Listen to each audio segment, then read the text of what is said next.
छत्रपती शिवाजी महाराज हा चरित्र ग्रंथ डॉक्टर प्रणव देशपांडे यांनी लिहिलेला असून महाराष्ट्र राज्य साहित्य आणि संस्कृती मंडळ मुंबई यांनी तो प्रकाशित केलेला आहे। या ग्रंथाची प्रथम आवृत्ती 15 ऑगस्ट 2002 रोजी प्रसिद्ध झाली असून द्वितीय आवृत्ती जुलै 2007 मध्ये प्रकाशित झालेली आहे। या ग्रंथाला निवेदन महाराष्ट्र राज्य साहित्य आणि संस्कृती मंडळ मुंबईचे अध्यक्ष श्री रारण बोराडे यांनी दिलेला आहे। या ग्रंथाला 13 प्रकरण असून आपण प्रकरण निहाय एक एक भाग पाहणार आहोत। निवेदन लोकोत्तर व्यक्तींच्या व्यक्तिमत्वाचा शोध घेण्याचा कितीही प्रयत्न केला तरी तो कधीही पुरेसा आणि समाधानकारक असत नाही। छत्रपती शिवाजी महाराज हे अशा व्यक्तींपैकी एक होते। शिवाजी महाराजांचे जीवन, त्यांनी घडवलेला इतिहास हा केवळ मराठी भाषा असलेल्या अभ्यासकांचा, सृजनशील लेखकांच्या लेखनाचा विषय झालेला नाही, तर इतर भारतीय भाषांतील अभ्यासकांच्या, लेखकांच्या लेखनाचा विषय झालेला आहे। अशा या लोकोत्तर पुरुषाच्या जीवनाचा व त्यांनी घडवलेल्या इतिहासाचा मोजक्या पण नेमक्या शब्दात परिचय व्हावा म्हणून श्री शिवाजी महाराजांवर एक छोटेखानी चरित्र ग्रंथ लिहून देण्याची विनंती महाराष्ट्र राज्य साहित्य आणि संस्कृती मंडळानं डॉक्टर प्रणव देशपांडे यांना केली। शिवाजी महाराजांनी शासनात शिस्तबद्धता निर्माण केली, न्यायदानात निस्पृहता दर्शविली, गैरकारभार करणाऱ्या अधिकाऱ्यांना मुलाहिजा न ठेवता समज दिली, पश्चाताप दग्ध होऊन परतलेल्या वतनदारांना अभयदान दिलं, सर्व धर्मांना समान लेखलं, साधू संतांचा यथोचित आदर केला, परंतु त्याहीपेक्षा महत्वाची गोष्ट आढळते ती म्हणजे रयतेची काळजी। रयतेला लेकराप्रमाणे जपणारा हा राजा केवळ महान युगपुरुष नव्हता, तर मानवतेचे उत्कट तत्वज्ञान सांगणाऱ्या व आचरणाऱ्या महात्म्याप्रमाणे तो वंदनीय थोर पुरुष होता। हा या ग्रंथाचा डॉक्टर प्रणव देशपांडे यांनी केलेला समारोप वाचल्यानंतर त्यांनी आमची विनंती सन्मानित केल्याचं स्पष्ट होते। डॉक्टर प्रणव देशपांडे यांचे आम्ही आभारी आहोत। मुंबई दिनांक 16 जुलै 2002 रारण बोराडे, अध्यक्ष महाराष्ट्र राज्य साहित्य आणि संस्कृती मंडळ मुंबई। आता पाहूया प्रकरण पहिले, शिवपूर्वकाल। प्रास्ताविक मध्ययुगीन भारताच्या इतिहासात मराठ्यांची कामगिरी महत्त्वपूर्ण मानली जाते। महाराष्ट्राच्या एका कोपऱ्यात छत्रपती शिवाजी महाराजांनी 17व्या शतकामध्ये महाराष्ट्र राज्याची स्थापना केली। या स्वराज्याचा विस्तार 18व्या शतकाच्या अखेरीपर्यंत जवळजवळ संपूर्ण भारतामध्ये झाला। 19व्या शतकाच्या प्रारंभी भारतामध्ये साम्राज्य स्थापन करताना इंग्रजांना मराठ्याबरोबर प्रखर झुंज द्यावी लागली, कारण त्या काळात मराठे उत्तर आणि दक्षिण भारतामध्ये अत्यंत प्रभावशाली होते। म्हणूनच केवळ महाराष्ट्राच्याच नाही तर भारताच्या इतिहासामध्ये मराठ्यांच्या कामगिरीला अनन्यसाधारण महत्त्व आहे। सर्वात महत्त्वाची गोष्ट म्हणजे इतर मध्ययुगीन राज्यकर्त्यांप्रमाणे शिवाजी महाराजांनी आपल्या वंशाचे राज्य स्थापन केले नव्हते। त्यांनी स्थापन केलेल्या राज्याला महाराष्ट्र राज्य असं नामविधान होतं आणि महाराष्ट्रातील जनता हे राज्य म्हणजे आपले राज्य आहे असे मानत होती। खुद्द शिवाजी महाराजांची अशी भूमिका होती की हे राज्य रयतेचे असून सर्व जाती धर्माच्या लोकांना, साधू संतांना आणि महिलांना या राज्यामध्ये सुरक्षितता आणि निर्भयता प्राप्त झाली पाहिजे। या ध्येय धोरणासाठी महाराजांनी आयुष्यभर प्रयत्न केले, मराठ्यांची अस्मिता जागृत केली। मराठा तितुका मिळवावा हा मंत्र सांगून लढाऊ वृत्तीच्या मराठ्यांमध्ये संघटन निर्माण केले। अत्यंत प्रतिकूल परिस्थितीत मुघल आणि शाही राजवटींना निष्प्रभ करून मराठ्यांच्या राज्याचा विस्तार केला। हा सारा इतिहास लक्षात घेतल्यास छत्रपती शिवाजी महाराज हे भारताच्या इतिहासात अद्वितीय राज्यकर्ते होऊन गेले याची खात्री पटते। 17व्या शतकात जेव्हा शिवाजी महाराजांनी स्वराज्याची स्थापना केली तेव्हा महाराष्ट्रातील राजकीय परिस्थिती स्वराज्य स्थापनेला अत्यंत प्रतिकूल होती। राजकीय परिस्थिती 13व्या शतकाच्या अखेरीस महाराष्ट्रामध्ये देवगिरीच्या यादवांची सत्ता होती। उत्तरेमध्ये सुलतानशाही 13व्या शतकाच्या प्रारंभी स्थापित झाली असली तरी दक्षिण भारतामध्ये या शाही राजवटीचा प्रवेश झालेला नव्हता। इसवी सन 1295 मध्ये दिल्लीचा सुलतान जलालुद्दीन खिलजी याचा पुतण्या अल्लाउद्दीन याने दक्षिणेवर स्वारी केली आणि देवगिरीचा राजा रामदेवराव यादव याचा पराभव करून रामदेवरावास आपले मांडलिकत्व पत्कारण्यास भाग पाडले. या अपूर्व विजयानंतर अल्लाउद्दीन उत्तरेमध्ये गेला आणि आपला चुलता जलालुद्दीन याचा खून करून त्याने दिल्लीची सत्ता बळकावली. खिलजीच्या स्वारीमुळे दक्षिणेत सुलतानशाहीचा प्रवेश झाला. इसवी सन 1317 मध्ये मुबारक खिलजी याने दक्षिणेवर स्वारी करून यादवांच्या सत्तेचा शेवट केला. या घटनेबरोबरच उत्तर भारताप्रमाणे महाराष्ट्रातील सुलतानी सत्ता प्रस्थापित झाली. त्यानंतर काही वर्षातच म्हणजे इसवी सन 1324 मध्ये दिल्लीत राज्यक्रांती झाली आणि तुघलक घराण्याची सत्ता प्रस्थापित झाली. मोहम्मद तगलकाच्या काळात दक्षिणेतील मथुरेपर्यंतचा भाग सुलतानशाहीच्या प्रभावाखाली आला, परंतु तगलकांचं वर्चस्व दक्षिणेत फार काळ टिकू शकले नाही. इसवी सन 1347 मध्ये अल्लाउद्दीन हसन गंगूब बहमनी याने दक्षिणेत स्वतंत्र राज्य स्थापन केले. या बहमनी राज्यात जवळजवळ संपूर्ण दक्षिण भारत समाविष्ट होता. एकसंघी बहमनी राज्य सुमारे 150 वर्षे टिकून राहिले. या काळात दक्षिणेतील विजयनगर साम्राज्याने इसवी सन 1336 ते 1565 बहामनीशी झुंज देऊन आपली संस्कृती संपन्न स्थानिक सत्ता टिकवून धरली, परंतु महाराष्ट्रात मात्र बहामनीची प्रभावी सत्ता असल्यामुळे लोकजीवन मरगळून गेले होते. प्राचीन वैभव कोसळून गेले होते. चैतन्य आटून गेले होते. बहामनींची राजकीय पकड फार घट्ट असल्यामुळे स्थानिक लोकांना राजकारणामध्ये नगण्य स्थान होते. अशा परिस्थितीत 1940च्या सुमारास एकसंघी बहामनी राज्याला तडा गेला आणि त्याची 5 शकले झाली. 5 स्वतंत्र शाही राजवटी प्रस्थापित झाल्या. निजामशाही अहमदनगर, आदिलशाही विजापूर, कुतुबशाही गोवळकोंडा, बरीदशाही बिदर आणि इमादशाही वऱ्हाड.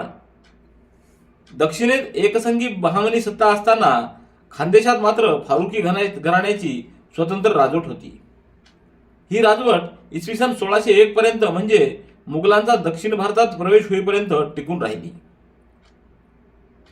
बहामनी राज्याचं विभाजन होऊन ज्या 5 शाही राजवटी निर्माण झाल्या त्यांचे आपापसात संघर्ष चालू होते. या संघर्षात इमादशाही हे राज्य नष्ट होऊन गेले. दक्षिण भारतात शाही राजवटीचे हे संघर्ष चालू असतानाच उत्तर भारतामध्ये इसवी सन 1526 मध्ये सुलतानशाहीतील शेवटच्या घराण्याचा म्हणजेच लोधी घराण्याचा पराभव करून बाबराने मुघल घराण्याची सत्ता दिल्लीवर प्रस्थापित केली. दिल्लीवर मुघलांची सत्ता प्रस्थापित झाली.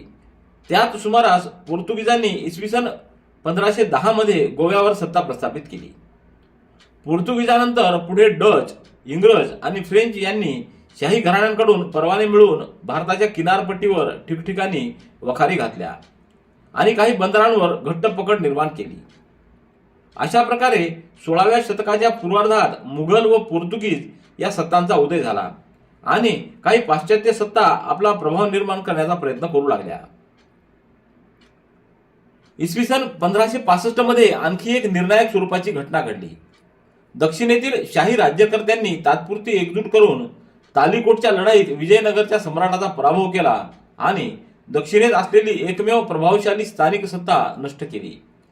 या घटनेनंतर शाही राजवटीतील आपापसातील संघर्ष पुन्हा उफाळून आले. दरम्यान उत्तर भारतामध्ये मुघलांनी आपला प्रभाव निर्माण केला होता आणि दक्षिण भारतामध्ये सत्ता विस्तार करण्याची आकांक्षा बाळगून मुघल होते. सम्राट अकबराने 16व्या शतकाच्या अखेरीस दक्षिण भारतामध्ये प्रवेश करून खानदेशातील फारुकी घराण्याचा शेवट केला आणि त्यानंतर मुघलांनी अहमदनगरपर्यंत मजल मारून शाही राजवटींपुढे आव्हान निर्माण केले. अकबरानंतर मुघल सम्राट शहाजहान याने इसवी सन 1636 मध्ये दक्षिणेतील स्वारी केली आणि आदिलशहा बरोबर तह करून त्याच्या मदतीने अहमदनगरची निजामशाही नष्ट केली. ही घटना मराठ्यांच्या इतिहासात महत्त्वपूर्ण मानली जाते. शिवाजी महाराजांचा उदय होण्याच्या सुमारास आदिलशाही आणि कुतुबशाही या 2 शाही राजवटी आणि दक्षिणेत नव्यानं प्रभाव निर्माण करणारी मुघल सत्ता अशा 3 बलाढ्य राज्यसत्ता महाराष्ट्रामध्ये अस्तित्वात होत्या. सामाजिक परिस्थिती. एकसंघी बहमनी साम्राज्याच्या कालखंडात म्हणजेच इसवी सन 1347 ते 1490 या कालावधीत दक्षिणेतील विशेषतः महाराष्ट्रातील समाजजीवन तेजोहीन बनले होते. क्षात्रवृत्तीच्या मराठ्यांना बहामनी राजवटीत कोणतेही राजकीय स्थान मिळू शकले नाही. फारसी भाषा ही राजदरबारी भाषा असल्यामुळे व्यवहारामध्ये तिचा उपयोग सुरू झाला. फारसीबरोबर दख्खनी, हिंदी व उर्दू भाषेचं महत्त्व वाढले. शिक्षण व्यवस्था नसल्यामुळे सर्वसामान्य समाज निरक्षर राहिला. या समाजामध्ये अज्ञान वाढले, अंधश्रद्धा वाढल्या. बहामनी राजवटीतील लोकांच्या धर्मश्रद्धा अत्यंत चिवट होत्या. चातुर्वर्ण्य, जाती, उपजाती यांचं प्राबल्य सर्व समाजावर होतं. जाती व्यवस्थेमुळे हिंदू समाज एकसंघी राहू शकला नाही. हलकी कामे करणाऱ्या जातींनी अस्पृश्य समजण्यात येऊ लागले. परिणामी हा समाज पूर्ण दरिद्री व अज्ञानी राहिला. स्पृश्य जातींकडून अस्पृश्य जातींवर अन्याय होत असे. त्यामुळे अस्पृश्यांचे जीवन अधिकच केविलवाणे झाले होते. जाती व्यवस्थेच्या या दुष्परिणामामुळे हिंदू धर्मीयांचे संघटन होऊ शकले नाही. शस्त्र आणि शास्त्र यापासून बहुजन समाज वंचित राहिला. स्त्रियांना समाजात दुय्यम स्थान प्राप्त झाले होते. बालविवाह, विषमविवाह, सतीची चाल, विधवांना उपेक्षित स्थान, निरक्षरता, पुरुष जातीचे वर्चस्व यामुळे स्त्रियांचे जीवन पराधीन झालेले होते. बहामनी राजवटीत महाराष्ट्रातील ग्रामीण जीवन फारसे बदलले नाही. परंपरागत गावकीचे अधिकार पाटील, कुलकर्णी आणि देशमुख देशपांडे यांच्याकडे अबाधित राहिले होते. वतनदारांच्या दृष्टीने केवळ राज्यकर्ते बदलले होते. त्यांच्या अधिकारात कोणताही बदल झालेला नव्हता. बहामनी राज्यकर्त्यांनी परंपरागत ग्रामीण जीवनात कसलाही हस्तक्षेप केला नाही. महसूल गोळा करण्याचे काम वतनदाराकडे ठेवणे त्यांना सोयीचे वाटले. प्रांताचे अधिकारी आणि वरिष्ठ अंमलदार ही पदे मात्र विश्वासातील मुसलमानांकडे राहतील याची खबरदारी बहामनी राज्यकर्त्यांनी घेतली. लष्करामध्ये स्थानिक हिंदूंना कसलेही स्थान नव्हते. एवढेच नव्हे तर दक्षिणेत स्थायिक झालेल्या मुसलमानांना राजकारणामध्ये विशेष स्थान राहिले नाही. तुर्कस्तान, अरबस्तान, इराण या देशातून आलेल्या मुसलमानांना राजकारणामध्ये स्थान मिळू लागले आणि यातूनच पुढे परदेशी मुसलमान आणि स्थानिक मुसलमान यांच्यामध्ये संघर्ष पेटू लागला. बहामनी राज्यकर्त्यांची महाराष्ट्रातील समाज जीवनावर पकड असतानाही वारकरी संप्रदायाचे भक्ती मार्गातून समाज सुधारणा घडविण्याचे आणि समाज संघटन करण्याचे कार्य अविरतपणे चालू होते. संत भानुदास, दामाजी, कान्होपात्रा, सेना न्हावी यासारख्या संतांनी ज्ञानेश्वर नामदेवांपासून चालत आलेली वारकरी संप्रदायाची वाटचाल पुढे चालू ठेवली. वारकरी संप्रदायाचे कार्य अतिशय मोलाचे असून त्यामुळे समाज जीवनात स्थैर्य कायम राहिले. एकसंघी बहामनी राजवटीतून सुफी पंथांचे अनेक साधू दक्षिण भारतात स्थायिक झाले. राजाश्रयाच्या आधाराने त्यांनी आपल्या पंथाचा प्रसार केला. परंतु हा प्रसार विशेषतः शहरी भागापुरता मर्यादित राहिला. शाही राजवटीतील महाराष्ट्र. मागे सांगितल्याप्रमाणे 15व्या शतकाच्या अखेरीस एकसंघी बहामनी साम्राज्याची शकले होऊन 5 शाही राजवटी उदयाला आल्या. त्या म्हणजे बिदरची बरीदशाही, विजापूरची आदिलशाही, गोवळकोंड्याची कुतुबशाही, वऱ्हाडची इमादशाही आणि अहमदनगरची निजामशाही. यापैकी 2 शाही राजवटी स्थानिक मुसलमान नेत्यांनी स्थापन केल्या होत्या. उरलेल्या 3 राजवटीपैकी एक राजवट जॉर्जियामधून आलेल्या मुसलमान नेत्यांनी आणि 2 राजवटी तुर्कस्तानमधून आलेल्या मुसलमान नेत्यांनी स्थापन केल्या होत्या. शेवटच्या 2 शाही राजवटीचे संस्थापक हे मूलतः हिंदू होते आणि स्थानिक जनतेला त्यांच्याविषयी आपुलकी वाटत होती. या 5ही राजवटीत आपापसात संघर्ष करीत राहिल्या आणि अशा या संघर्षमय काळात 16व्या शतकाच्या अखेरीस बलाढ्य मुघलांनी दक्षिणेत प्रवेश केला. तेव्हा आपापसात लढणाऱ्या शाही राजवटींना आणखी एका बलाढ्य शत्रूशी लढा देणं क्रमप्राप्त झालं. आपापलं सामर्थ्य टिकविण्यासाठी शाही राज्यकर्त्यांनी स्थानिक हिंदूंची मदत घेण्यास सुरुवात केली. त्यातून महाराष्ट्रात मराठ्यांचा उदय झाला. शाही राज्यकर्त्यांच्या लष्करातही मराठ्यांना स्थान प्राप्त झाले. इसवी सन 1626 मध्ये आदिलशहाने बिदरची बरीदशाही खालसा केली. त्यापूर्वी इसवी सन 1574 मध्ये मुर्तुजा निजामशाह याने वऱ्हाडची इमादशाही नष्ट करून तो प्रदेश आपल्या राज्याला जोडला होता. अशा प्रकारे 17व्या शतकाच्या प्रारंभी दक्षिण भारतात आदिलशाही, निजामशाही आणि कुतुबशाही या 3 शाही राजवटी अस्तित्वात होत्या. मुघलांशी या राजवटीचे संघर्ष चालूच होते. मराठ्यांचा उदय आणि उत्कर्ष होण्यास ही परिस्थिती कारणीभूत ठरली. मराठ्यांचा उदय. बहमनी साम्राज्याच्या विभाजनानंतर स्थानिक हिंदूंना शाही राजवटीत काही प्रमाणात स्थान मिळू लागले. याचा उल्लेख मागे केलेला आहे. मात्र 16व्या शतकामध्ये शाही राजवटीत स्थानिक हिंदूंना मर्यादित प्रमाणात स्थान मिळालेले दिसून येते. बुरहाने मासीर या समकालीन ग्रंथावरून दलपतराय, कान्हू नरसी, साबाजी इत्यादी हिंदू व्यक्तींनी शाही राजवटीत अधिकारपदे भूषवली असे दिसून येते. 16व्या शतकाच्या अखेरीस मुघलांनी दक्षिणेत प्रवेश केल्यानंतर शाही राजवटींनी आपले सामर्थ्य वाढवण्यासाठी स्थानिक हिंदूंना लष्करात आणि मुलकी व्यवस्थेत मोठ्या प्रमाणावर स्थान देण्यास सुरुवात केली. विजापूरच्या आदिलशहाने आपल्या लष्करास खास मराठा पथक उभारले. गनिमी काव्याने लढाई करण्यास हे पथक अतिशय निष्णात होते. आदिलशाहीप्रमाणे निजामशाही मराठ्यांना लष्करात प्रवेश तर मिळालाच, पण त्याचबरोबर अधिकारांच्या जागाही मिळू लागल्या. प्रामुख्याने लढाऊ वृत्तीच्या मराठ्यांना शाही राजवटीत मुरदुमकी गाजवण्याची संधी प्राप्त झाली. त्यातूनच मराठ्यांचा उदय होऊन काही मातब्बर मराठा घराण्यांचा उत्कर्ष झाला. आदिलशाहीमध्ये चंद्रराव मोरे, झुंजारराव घाटगे, माने, घोरपडे, डफळे, सावंत, नाईक निंबाळकर इत्यादी मराठा सरदारांचा उत्कर्ष झाला. निजामशाहीमध्ये जाधवराव आणि भोसले या दोन मराठा घराण्यांचा उत्कर्ष झालेला आढळून येतो. अहमदनगरच्या निजामशाहीत उत्कर्ष पावलेले जाधवराव हे घराणे मूळचे वऱ्हाडमधील सिंदखेड या गावचे होते. देवगिरीच्या यादवांच्या वंशाशी हे घराणे संबंधित होते असे म्हटले जाते. 16व्या शतकाच्या अखेरीस लखुजी जाधवराव हे निजामशाहीतील मोठे प्रस्थ होते. त्यांची मुलगी जिजाबाई ही शहाजींची पत्नी आणि शिवाजीची आई होय. निजामशाहीमध्ये उत्कर्षात आलेले दुसरे महत्त्वाचे घराणे म्हणजे भोसले घराणे. या घराण्याचा संबंध सिसोदे या राजपूत वंशाशी जोडला जातो. 14व्या शतकाच्या उत्तरार्धात सिसोदे घराण्यात भैरवजी उर्फ भोसाजी हा कर्तबगार पुरुष होऊन गेला. त्याच्या नावावरूनच भोसले हे आडनाव पडले असावे असा इतिहासकारांचा तर्क आहे. मात्र भोसले घराण्याची विश्वसनीय वंशावळी बाबाजी भोसले 1548 ते 1599 यांच्यापासून सांगता येते. या वंशातील पुरुषांना राणा अशी पदवी होती. हे इसवी सन 1470च्या एका फरमानावरून स्पष्ट होते. कालांतराने भोसले वंशातील पुरुष राणाऐवजी राजा ही पदवी धारण करू लागले. बाबाजी भोसले हे मराठवाड्यातील वेरूळ या गावचे पाटील होते. निजामशाही राजवटीत वेरूळजवळ असलेल्या दौलताबाद या किल्ल्याचे विशेष महत्त्व वाढले. बाबाजी भोसले यांनी निजामशाहीत बरीच कर्तबगारी गाजविली म्हणून शाही सुलतानाकडून नगर जिल्ह्यातील पांडेपेडगाव या गावाची जहागीर बाबाजी भोसले यास मिळाली.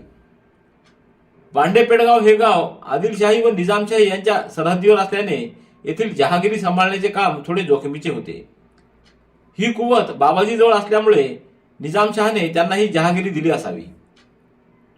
बाबाजी हा 4-5 गावचा मोकादम आणि 2 गावचा देशमुख असल्यामुळे भोसले कुटुंबाची आर्थिक परिस्थिती निश्चितच चांगली होती.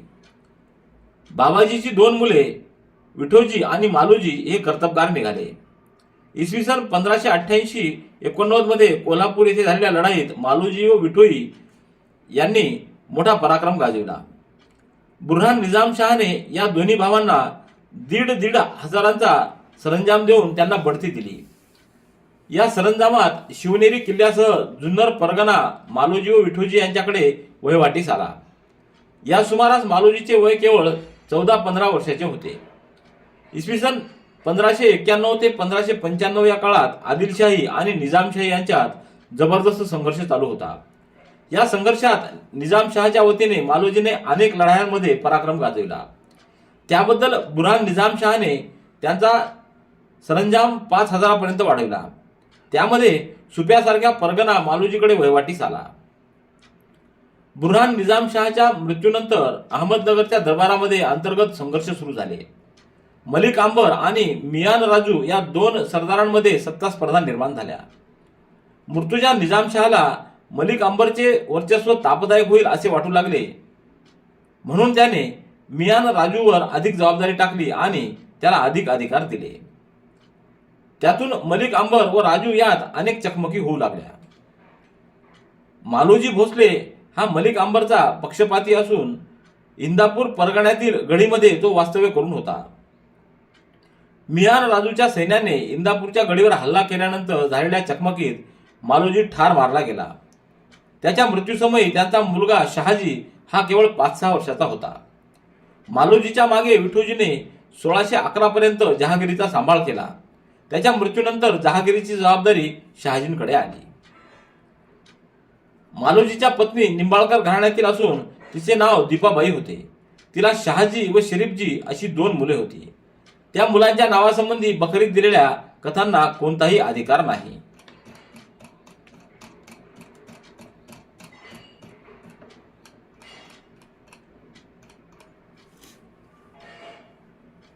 या चरित्र ग्रंथात व्यक्त केलेली मतं ही स्वतः लेखकाची असून या मताशी साहित्य आणि संस्कृती मंडळ व महाराष्ट्र शासन सहमत असेलच असे देखील नाही.